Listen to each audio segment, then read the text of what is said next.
You got challenges that you're going to run across? It'll be between, I would say, probably Germany, but Qatar was nice. It's very rich. The food is good. The only thing about that location is the way women are treated there.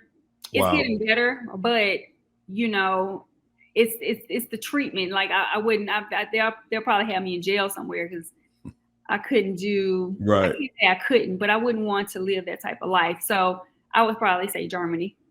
Okay, cool.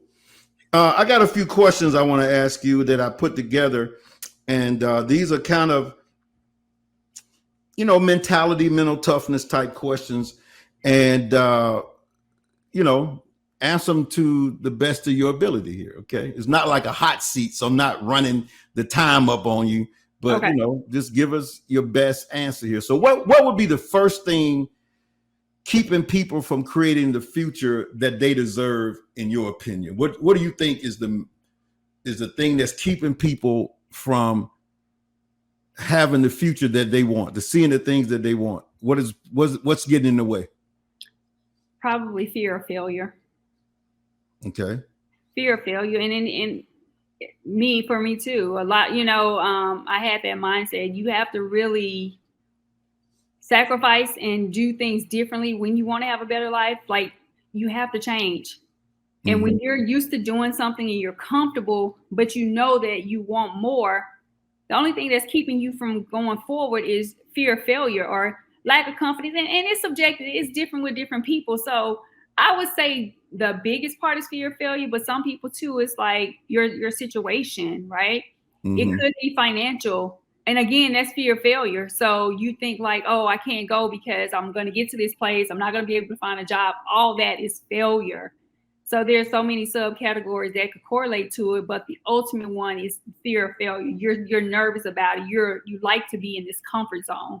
You're comfortable. You have a place, even though you're not where you want to be, you're comfortable. Because when you start stepping outside of your comfort zone, people get nervous. Everybody do. Everybody gets nervous. That's how you know you're growing, when you're uncomfortable.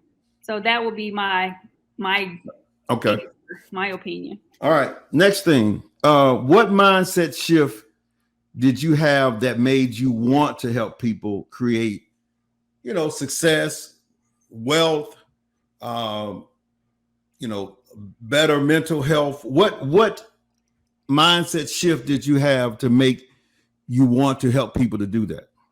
I just started taking people on the journey that I was on. So I saw that I was able to help. People were asking for help initially because I didn't just pop out and say, hey, let me help you. People were coming to me because of what I was doing, wanting me to help them. And then I saw that I was good at what I was doing. I already cared about people. And then I saw the challenges and the struggles and the things that I was going through.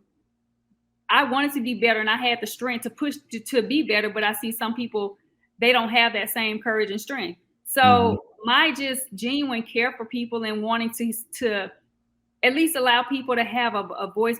I've seen a lot of suicides in my time. I've seen a lot of people that no longer wanted to be here, and they've told me, and this has been years. It's not just some recent stuff. So I've been invested in making sure people know that whatever life you want, no matter how difficult it is, you can create that. It takes time. Sometimes you have to get rid of things that no longer serves you.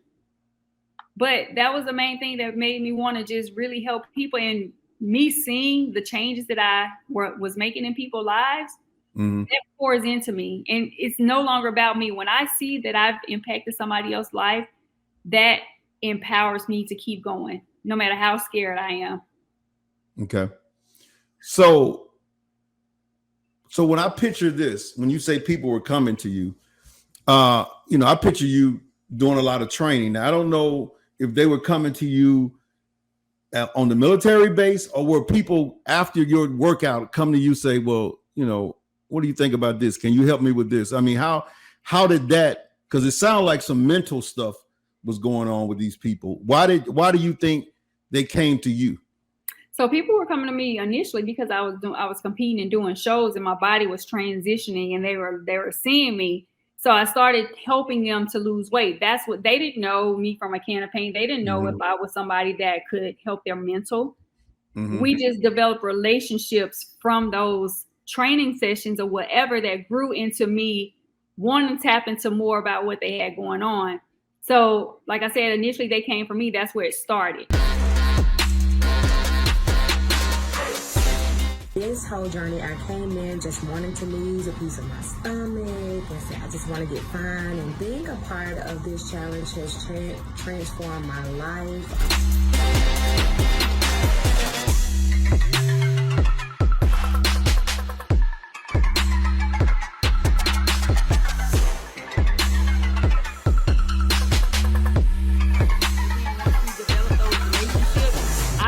Basically knowing what to look for. So when they would come to me for training or whatever the case may be, I would take it deeper and say, hey, your insides have to be just as healthy as your outside. And we would talk about that because people are always going through something, but they're not going to let you know. Right. It's almost like you have to believe that when you talking to people that they going through something too, because if you believe that, then you're going to talk to them differently. You can't assume that they're not, because everybody is. Everybody got some, cross that they're carrying, some burden that they have. And a lot of times we only think it's us. You know what I'm saying? We don't think that somebody else is going through stuff, but everybody is going through stuff. Make sure that you like and subscribe and hit the all button and all that kind of stuff, because we're going to have a lot of good interviews on this podcast. You got challenges that you're going to run across.